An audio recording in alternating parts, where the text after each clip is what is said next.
better. I found myself a quiet corner where I sat and watched a pendulum on the wall, which swung slowly backwards and forwards as the vessel rolled, and marked the angle she touched at each lurch. The pendulum's wrong, you know. It's not properly weighted. It was the small, plump fellow who addressed me. Indeed. Now, what makes you think that?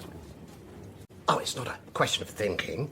If the ship had really rolled to the degree that thing pointed to, then she would never have rolled again. Flat-bottomed old thing that she is, that's all.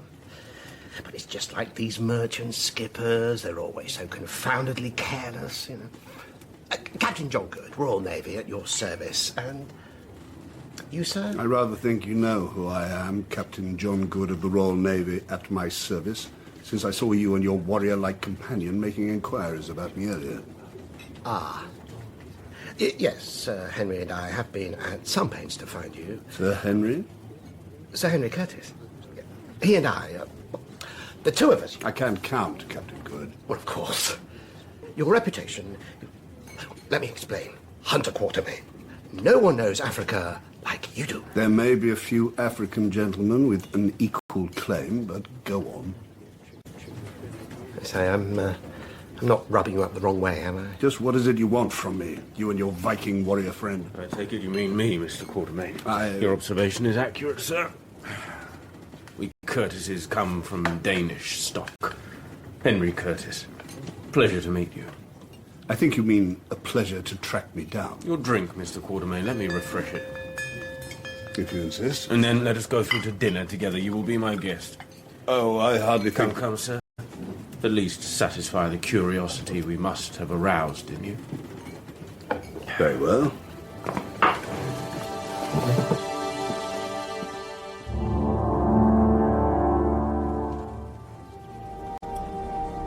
Well, gentlemen, a memorable meal. We've talked about everything from my elephant hunting exploits to relations with the Boers. But what we haven't talked about is what you want with me. The year before last, about this time, you were, I believe, at a place called Bamangwato to the north of the Transvaal. Yes. I've traded there regularly, led hunting parties. Part of my life that now draws to a close. Yeah. Did you happen to meet a man called Neville there? Neville. Let me think. Yes, Neville. Oh, I recall. He broke his journey with me for a fortnight to rest his oxen before going on to the interior. I had a letter from a lawyer a few months back asking me if I knew what had become of him, which I answered to the best of my ability at the time. Mr. Neville, this was not his real name. He was my brother, George. He was my only and younger brother, and until 5 years ago, George and I were as close as peas in a pod, but then a misfortune befell us. We quarrelled bitterly, and in my careless anger, I behaved unjustly to my brother. Damn shame. As I dare say you know, if a man dies intestate and has no property but land, it all descends to his eldest son. It so happened that just at the time when George and I quarrelled, our father died. He had put off making his will until it was too late. The result was that George was left without a penny. I inherited. And of course it was my duty to provide for him, but the quarrel between us was so bitter that I did not, to my disgrace, offer to do anything. Almost through carelessness, I let our relationship grow cold. Do you understand me, Mr. Quatermain? I understand you very well, Sir Henry. I have a son, Harry, and I have allowed a distance to grow between us. Harry. It's a good name, Harry. Well, George had a few £100 to his account at the time. Without saying anything to me, he drew out this paltry sum and, having adopted the name of Neville, started off for South Africa in the wild hope of making a fortune. Madness. Some 3 years passed, and though I wrote several times, I heard nothing of my brother. I found out, Mr. Quatermain, that I would have given anything to know that my brother George, the only relation I possess, was safe and well, and that I should see him again. I set inquiries on foot. So that letter was from you? And you decided to come out and look for him yourself? And Captain Good was so kind as to come with me. Nothing else to do, you see. 20 years of my life devoted to the Navy, then turned out to starve on half pay. An economy measure. Waist tightening, they call it. Your letter in reply to me, Mr. Quatermain, was short and formal in the extreme. Now, please tell me what you know of George, for I sense you do know more. What I heard, it's a little fantastic, and I have never repeated it. And I'm not sure I want to now. Go on, man. Very well.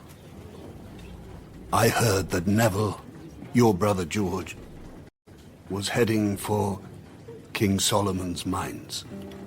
King Solomon's mines? But they really exist? Diamonds beyond counting. Rubies too, they say. And where in Africa? I don't deal in fantasies. I deal in facts. To the first of your questions, Sir Henry, do they really exist? I don't know. To the second, I know where they are said to be.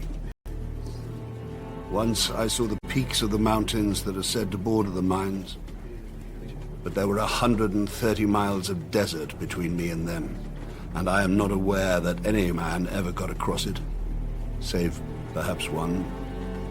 But the best thing I can do is to tell you the legend of Solomon's mines as I know it. Go ahead.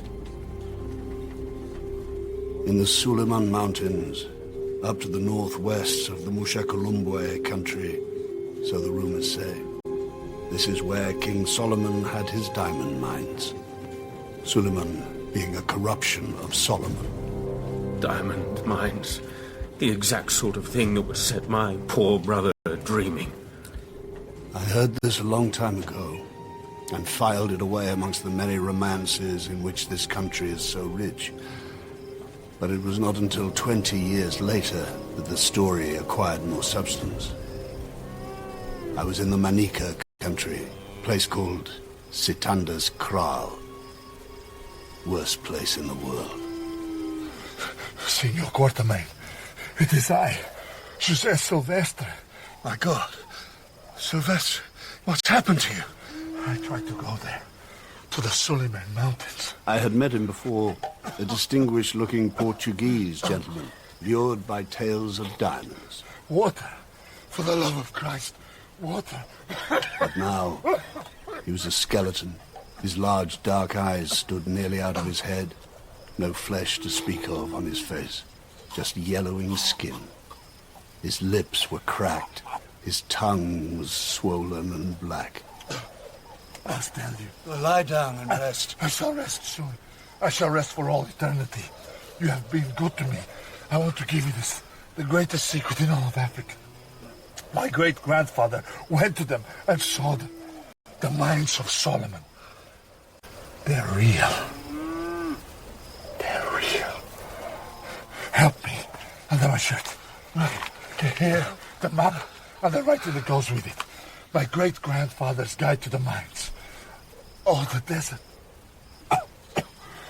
Perhaps you can make the journey which just killed me. Just killed me. He died in my arms, gentlemen, and I buried him deep, with big boulders on his breast, so that the jackals should not dig him up. That was many years ago. Extraordinary. What a story. A story, just that. What is it, Quatermain? You're holding something back. When I met your brother George, Neville, as I knew him, I did a foolhardy thing. I told him about Sylvester. His excitement was extreme. Huh, that's George. I gave him the map and the documents. I warned him that I thought that they had done Sylvester nothing but harm, but he was full of plans. He would take all precautions, and so on. I fear, Sir Henry, and this is why I've been reticent, that I may have been instrumental in sending your brother to his death. No, a man takes responsibility for his own actions. No. So, the map has gone. I copied it, and key portions of the text, into my commonplace book, my record of my time in Africa. My, oh my. Splendid man. And look, there's great-grandfather's journal. I crossed the fearsome desert, nearly at the cost of my life, and then the mountains, and then in the land of the Kukuanas, with my own eyes I saw the countless diamonds stored in Solomon's treasure chamber, behind the stone table where the dead dine. Well, this sort of story. Sylvester could have been a trickster out to fleece the gullible of their money. And he died to make his story look as plausible as possible? You take skepticism too far, Quatermain. I am going to look for my brother. I am going to trace him to Suleiman's mountains and over them, if necessary, till I find him. Or until I know that he is dead. Will you come with me? I think you mistake me for an adventurer, Sir Henry. Look at me. Half your size, probably a tenth of your courage. I'm only alive because I'm a cautious man. I could use a stronger word. And you and Captain Good, you know nothing of this country and its dangers. But you do, and that is exactly why I need you. I have a son dependent upon me. I cannot risk my life so rashly. Harry, I think you said? Yes. He's studying to be a doctor. Maybe I can do Dr. Harry Quatermain a good turn, then. I am more than well off, and I am bent upon this business.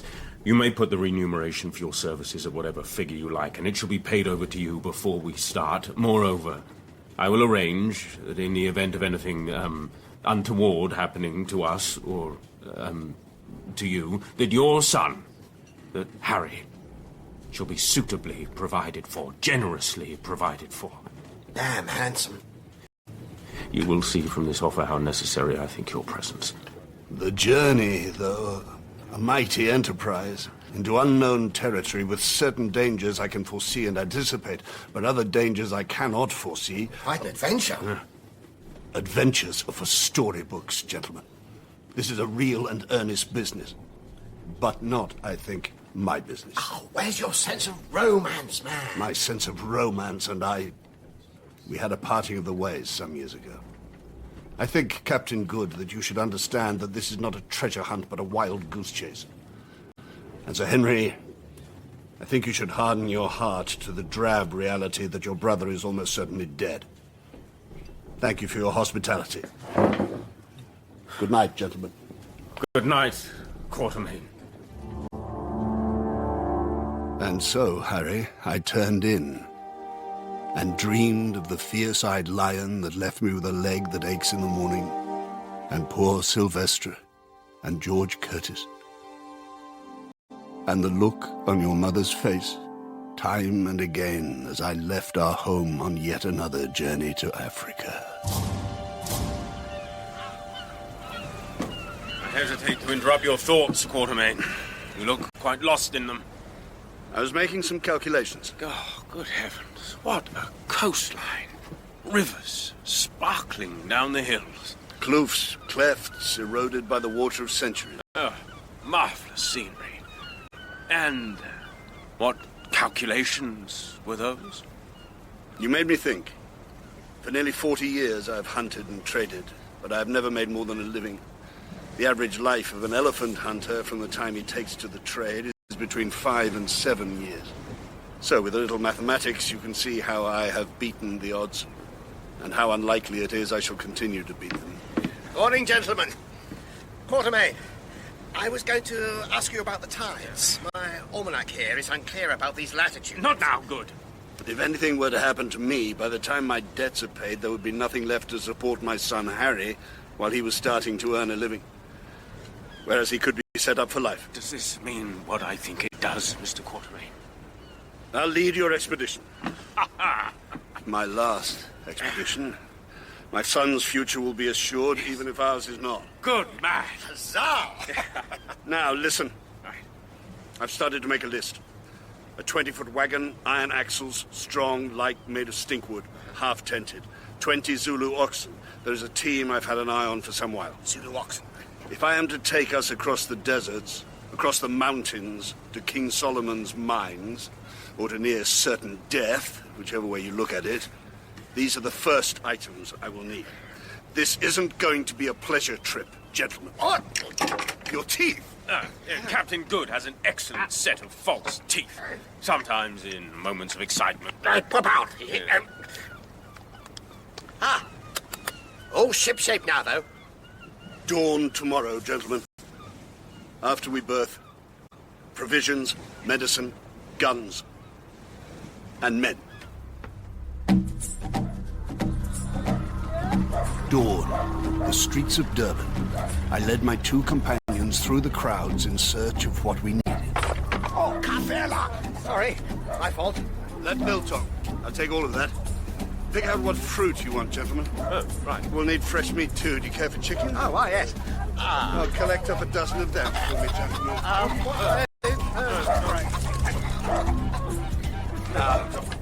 In here. 6 tins of this. No, make it 10. 10 tins of the beans. 6 sacks of rice. And we've done business before. Give me your best price. Let me see. Not the price you give strangers. Yes. Don't look at me like that. Oh, this fella. Look at his fetlock. You think I'm an idiot? He'll be lame in no time. Show me the others. And so we passed through the market. My two companions began to see the magnitude of what lay ahead, and how important it was that they, as amateurs, should respect my professional knowledge. Which, I must admit, Harry, was the effect I wanted to have on them. These matters concluded, we went outside town. Time for the guns. Captain Good, Sir Henry, this is Ventvirgle. The name means windbird, a gentleman in whom I repose considerable confidence. At your service, Mr. Quatermain. Nitro, double-8 elephant guns, the number 12 central fire keeper's shotgun, the Colt revolvers. Ventvirgle, the target? The leadwood tree at the edge of the clearing. Yes, perfect. See that tree that looks a bit like a skeleton 100 yards hence? Yeah. With a yellow ribbon on it. I'd like you to start with the double 500 expresses. Oh, start what? Oh, boy. Firing at it. That's what one usually does with targets. I think the captain and I both know how to shoot, Quatermain. I need an idea of your accuracy, your familiarity with the weapons.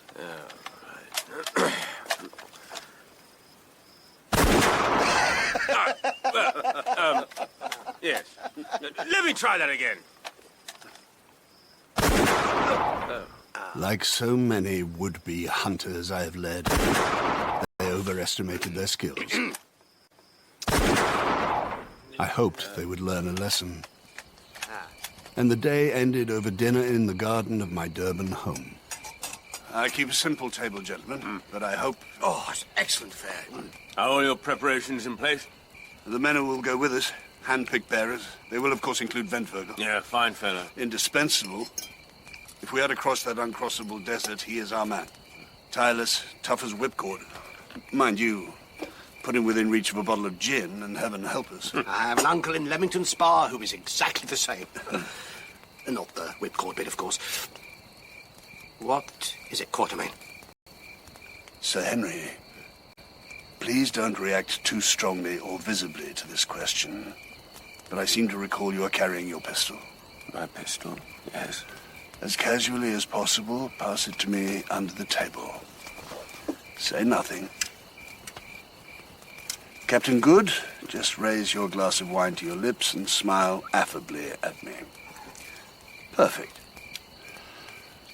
And I have at least 2 other steady men we can depend on. But of course, we can go into those details at a later stage. You! Come out of the bushes this instant, or I'll shoot you where you stand. Heavens!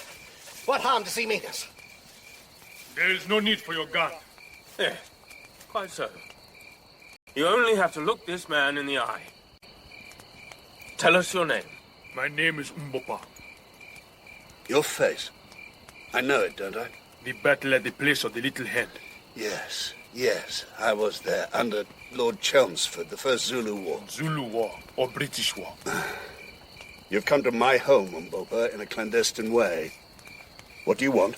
I heard word that you are on a great expedition far into the north, a moon's journey beyond Maninka country. Is it a true word, Macumazan? You know my Kaffir name? It translates as the man who gets up in the middle of the night, or who keeps his eyes open. Yes, the word is true.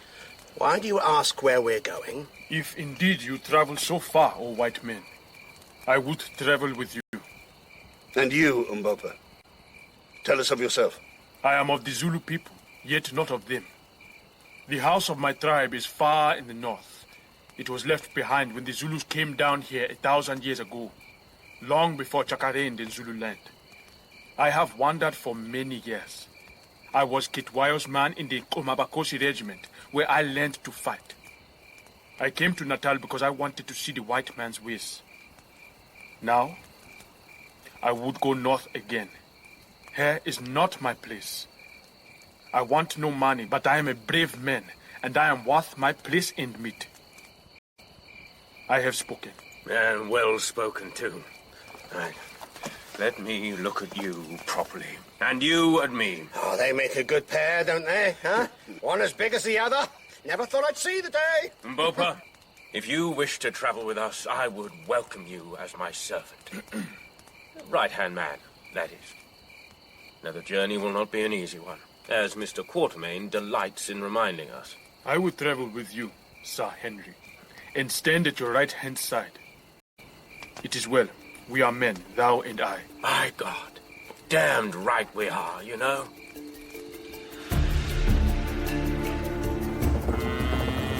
On the road, at last. I haven't felt so alive since I don't know when. Did I ever tell you about that storm I weathered in the Azores? Feel free to mention it again. Huh? Oh! A long and arduous journey, Harry, to Sitanda's Kraal, near the junction of the Lukanga and Kalukwe rivers. My fellow travellers were full of a distinctly irritating optimism, not an emotion I have ever been keen to embrace. My God, look at that. Giraffes. Must be a dozen of them. What a sight. I wonder if we can bag one. Be careful, Captain. What on earth do you think you're doing, Good? Put the express down. No, I'm bagging us some supper. You'll stampede them. Put the gun down. On the ground. Do it now.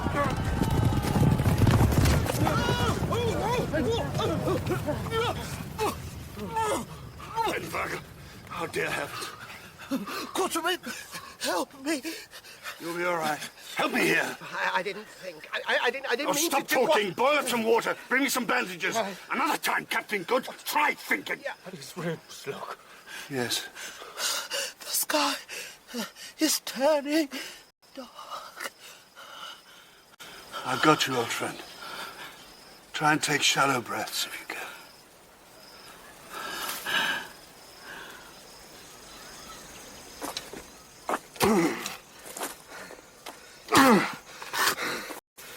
One of the best of men I've had the privilege of working with. We shall send money to his widow. I will take it upon myself to arrange that.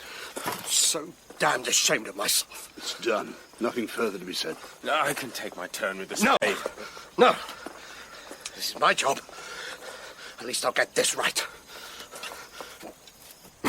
And so, Harry, at length, for the ground was hard, we put poor Ventvogel to rest. What a pointless death.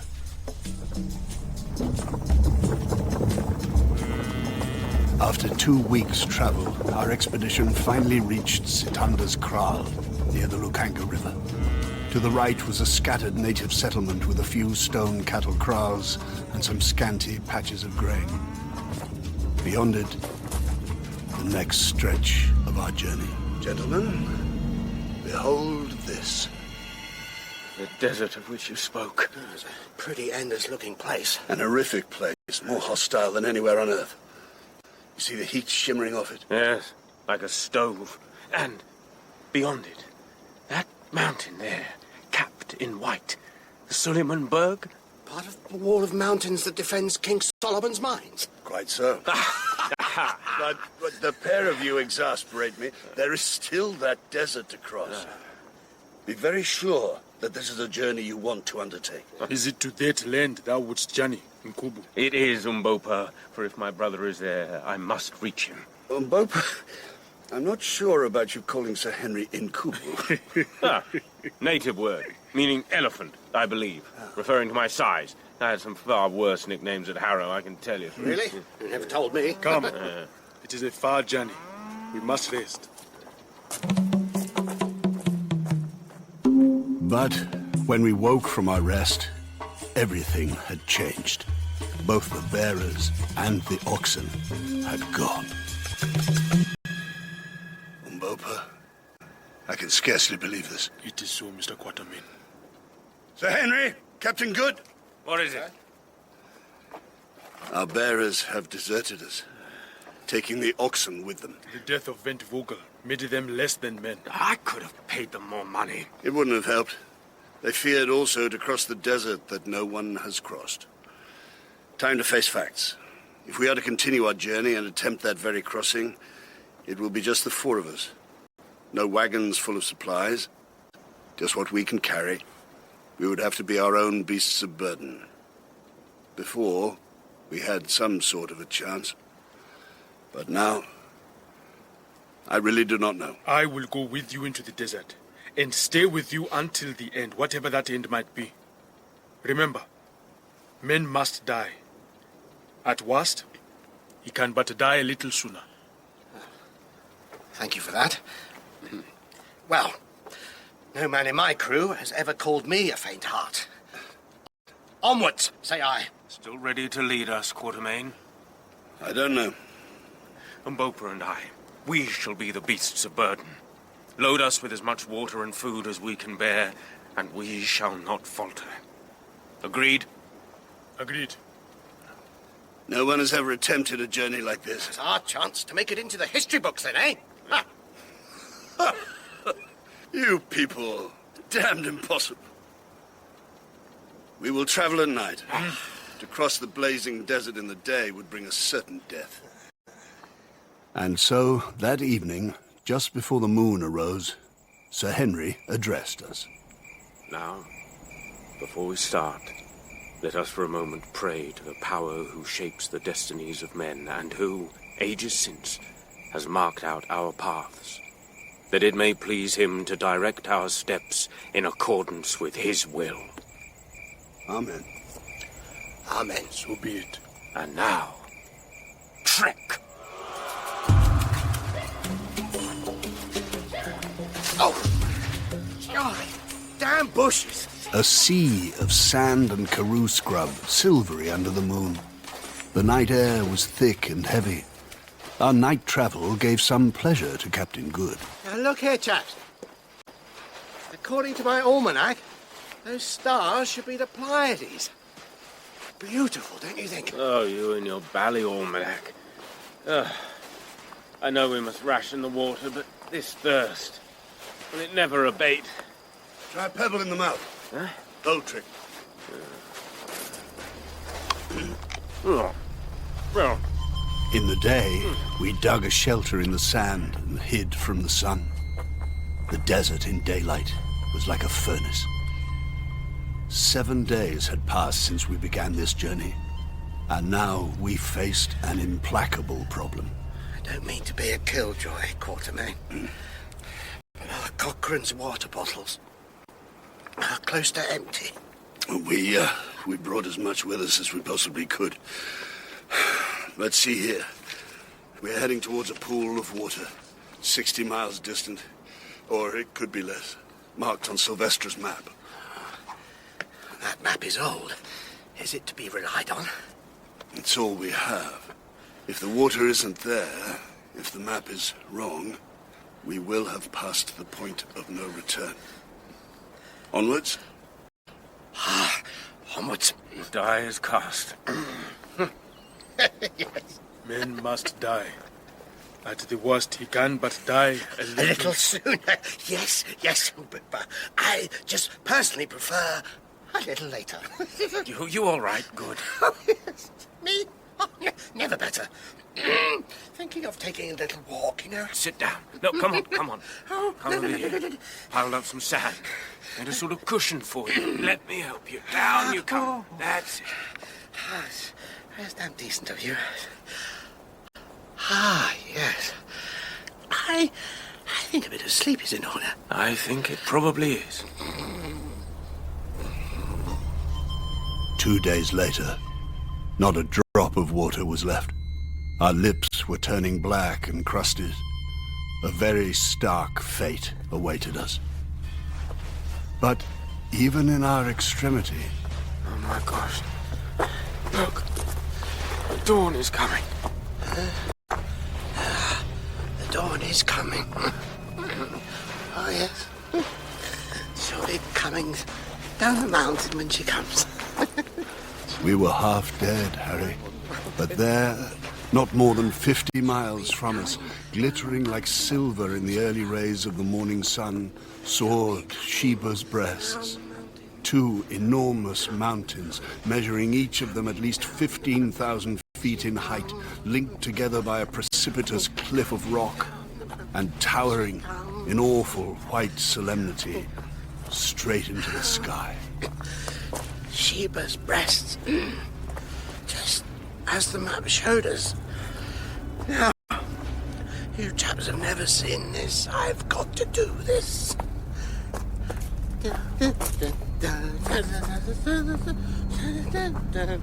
It was a ghastly moment. I said, Harry, we were half dead. But as I watched Good cavorting and the way the life had left Sir Henry's eyes, I thought we were 9/10 of the way to death.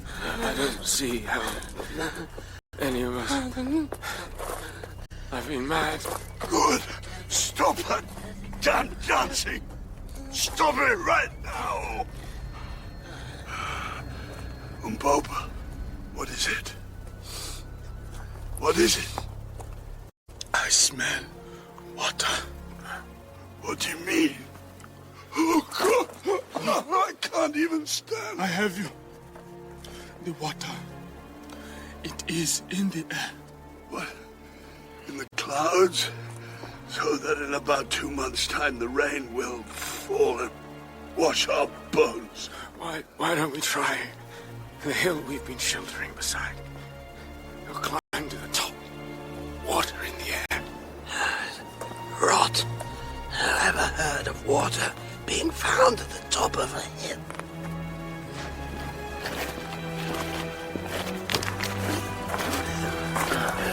This is pointless. We have no alternative. Nanzia Manzi! Wallow in brackish, tepid water.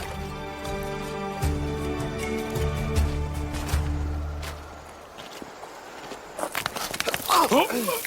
Careful, Captain Good. Thank you, Umbopa. The next night, we began our ascent of Sheba's left breast.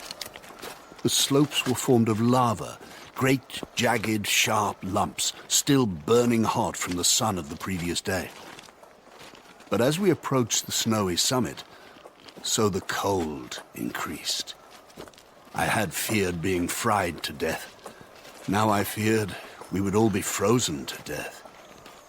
We emerged from the snowline into a more temperate climb, found a melon patch, and shot an antelope whose meat we had to eat raw. And the landscape changed again. Why? Champagne country. A forest, a river. Another world. Quite sealed off from the outer world.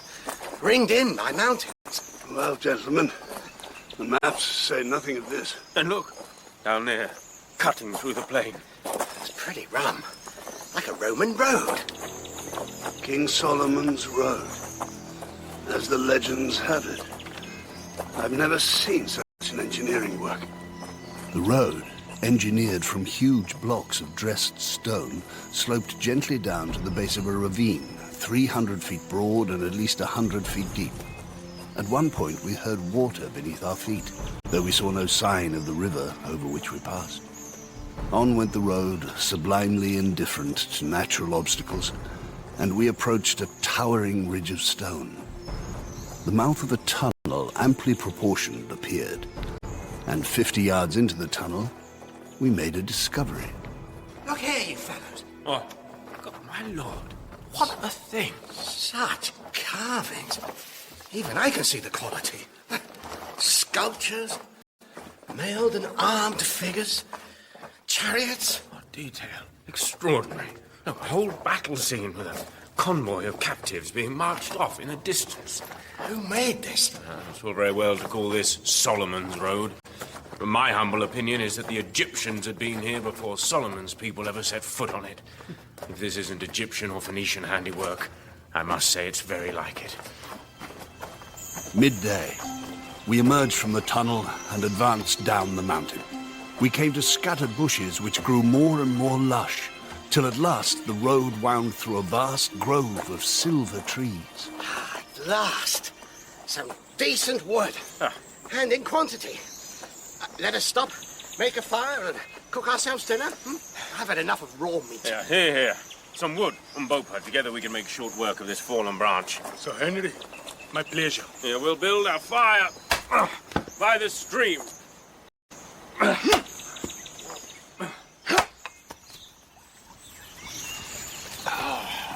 Now isn't this the thing, fellows? This antelope goes down well, don't it? Little green birds in the trees. What's Captain Good doing, Sir Henry? Looks as though he's taking his clothes off. What a peaceful spot. I think I'm going to light a pipe. What's he up to? Probably going for a swim. You never know with old Good. He reached the bank of the stream, disappeared from sight, and Sir Henry and I enjoyed our pipes. Umbopa checked our provisions. All was well with the world. Then... Did you hear that? Ah, the garden wall, for the black cat night is closed. A rare man, Captain Good. A man who knows how to be happy in himself, whatever fate brings to him. Having bathed, Good now stood by the bank of the stream. He had replaced his flannel shirt, but had nothing else on. He washed his gutta percha collar, shook out his trousers, coat and waistcoat, and frowned as he scanned the numerous rents and tears in them.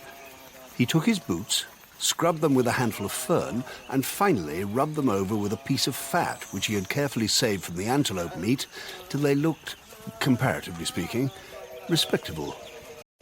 He then began a fresh operation. The lunatic's trying to shave himself.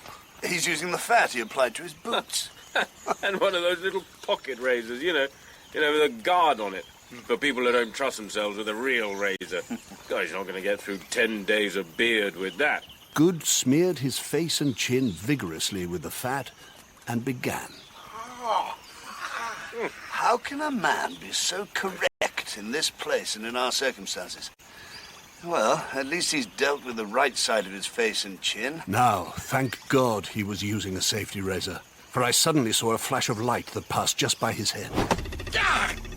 Good sprang up with such force that if he had been using a straight razor, he would certainly have cut his throat. A 3-foot length of spear quivered in the trunk of a tree. On the other side of the stream, standing not more than 20 paces from where I was, and 10 paces from Good, was a group of men. Warriors. We've seen these people before, Quatermain. The carvings at Solomon's Road. They're tall, wearing those great plumes of black feathers and short cloaks of leopard skins. Now, who was that youth who threw the spear? Don't like the look of him. Umbopa, Quatermain, the Winchester repeaters, at the ready. An old man took the youth by the elbow. The moment froze. But then the party of natives advanced. Greetings, Imikonzo. Imikonzo, I am Infadus, a brother to the king and his counselor. Whence came you? Who are you? And why are the faces of 3 of you white, and the face of the 4th as the face of our mother's sons? We are strangers and come in peace. You lie! No strangers can cross the desert where all things perish. But strangers you are, and you must die, for no strangers may live in the land of the Kukwanas. It is the king's law. I am Skraga, son of King Twala, the great king, chief and lord paramount of the Kukwanas. You have violated the law. Prepare to die. The hands of some of the men stole down to their sides, where hung on each a large and heavy knife. Others reached for their spears. Not really the warmest of welcomes. Too many of them. Damn shame to end like this. Then everything changed. Good, as was his habit when perplexed, put his hand to his face, touched his false teeth, and dragged the top set down, and allowed them to fly back to his jaw. What witchcraft is this? The Kukuanas took several fast steps backwards. It's his teeth. He moved them. Take them out, Good. Take them out. Good obeyed. The teeth disappeared into the sleeve of his flannel shirt. In another second, curiosity overcame fear, and the warriors advanced slowly. How is it, O strangers, that this man, whose body is clothed, whose legs are bare, who grows hair on one side of his sickly face and not on the other, how is it, I ask, that he has teeth which move of themselves, come away from the jaws? Open your mouth and smile. Do it, Good. Good promptly curled up his lips and grinned at the old gentleman like an angry dog, revealing to his astonished gaze 2 thin red lines of gum, as utterly innocent of ivories as a newborn elephant. Where are his teeth? With our eyes, we saw them. Good turned his head, swept his hand across his mouth. He grinned again, and lo, 2 rows of lovely teeth. I see that ye are spirits. Did ever man born of woman have hair on one side of his face and not on the other? Or teeth which moved and melted away and grew again? Pardon us, O my lords. Pardon is granted. Nay, ye shall know the truth. We come from another world. Though we appear men such as you, we come from the biggest star that shines at night. And why do you come? We come to stay with you a little while, and to bless you by our sojourn. And that man, he who has our face, did he come from the stars? Your face, old man.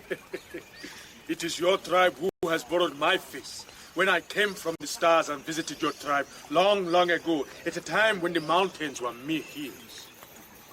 And what a reception you give us. To throw a spear at the head of him whose teeth come and go. Should such a reception be avenged, we ask ourselves. Could such a reception be avenged?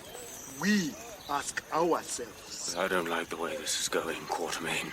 You doubt me? Very well. I will show you. I turned to Umbopa, tipped the wink towards the express rifle. Give me the magic tube that speaks. It is here, O Lord of Lords. And with something as nearly resembling a grin as I ever saw on his dignified face, Umbopa handed me the gun. Now, just before I had asked for the rifle, I saw a little clip-springer antelope standing on a mass of rock about 70 yards away, and determined to risk the shot. You see that buck? Tell me, is it possible for man born of woman to kill it from here with a noise? You know what you were doing, Quatermain? It is not possible, my lord. Yet I shall kill it. We shall see. I raised the rifle and covered the buck. A small animal, and one which a man might well be excused for missing. But it wouldn't have done to miss. Witchcraft indeed. If you want me to go fetch that buck, bring it to me. Straight through the shoulder. Good shot, Quatermain. Couldn't have done it better myself. You see, I do not speak empty words. But if you yet doubt our power, let one of you go stand upon that rock, that I may make him as this buck. And all step forward at once. No. My old eyes have seen enough. All the witchcraft of our people cannot show the likes of this. These are wizards indeed. Let us bring them to the king and let him judge. So, lead us then to Twala. Are you sure? It's our only way forward, into the lion's den. The way is long, but we will lead you. We are ready. Lead on. But Infidus, and you, Scragger, beware. Play us no tricks, for we shall know and avenge. The power of him with the bare legs and the half-haired face shall destroy you and your land. His vanishing teeth shall affix themselves fast in you and eat you up.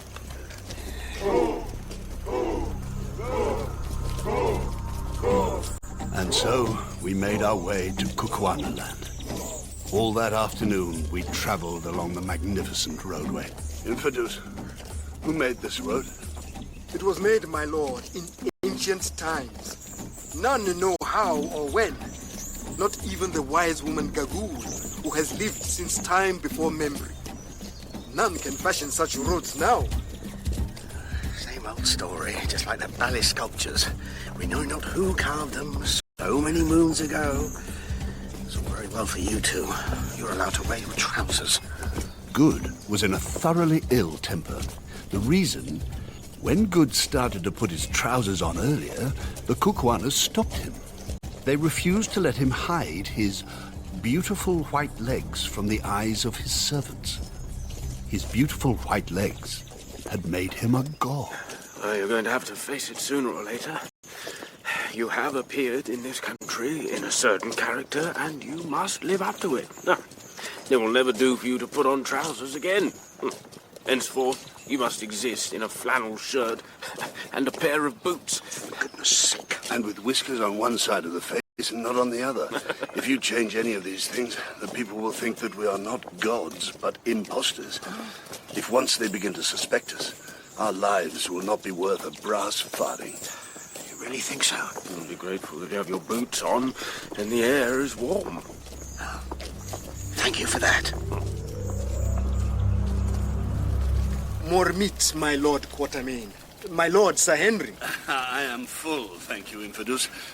Thank you, Scragger. Strange. You are gods, but you eat like men. We are gods who inhabit the bodies of men. These bodies are mere breaths, and we are passing shadows. Indeed so. You make it very clear. Infidus, when did the Kukuana people come into this country? My lord, our race came down here 10,000 moons ago. From the great lands which lie there beyond. They could travel no further because of the high mountains which ring the land. So says Gagul, the wise woman, the smeller out of witches. Gagul? Oh, you will meet her in due course. The country too was good. So they settled here and grew strong and powerful. And now our numbers are limitless. And when Twala the king calls up his regiments, their plumes cover the plain so far as the eye of man can reach. They are invaders, but we slay them. With that, Scragger left us, and Infidus took us into his confidence. It has been many years since there was a true war. But it was a civil war. Dog ate dog. How was that? My lord the king had a brother born at the same birth. It is not our custom to suffer twins to live. The weaker must die. But the mother of the king hid away the weaker child, which was born the last. And that child is Twala the king. I am his younger half-brother, born of another wife. Our father died when we came to manhood, and my brother Imotu was made king in his place, and for a space reigned, and had a son by his favorite wife. But when the babe was 3 years old, a famine came upon the land, and the people looked around like a starved lion for something to rend. Gagul, that wise and terrible woman who does not die, spoke to the people. She told them that King Imotu was no king. And at the time, Imotu was sick with a wound and lay in his kraal, not able to move. Gagul went into a hut and led out Twala, my half-brother and twin brother to the king, whom she had hidden in caves since he was born. She stripped the waist of his loins and showed the people of the Kukuanas the mark of the sacred snake coiled round his middle, wherewith the eldest son of the king is marked at birth. But I knew that it was not so, for Immortal, my brother, was the elder of the twins and our lawful king. Then, just as the tumult was at its height, Immortal the king, though he was sick, crawled from his hut with his wife and little son Ignosi. "What is this noise?" he asked. "Why cry you, the king, the king?" Then Twala, his twin brother, ran to him, took him by the hair, and stabbed him through the heart with his knife. And the people, being fickle, accepted Twala as king.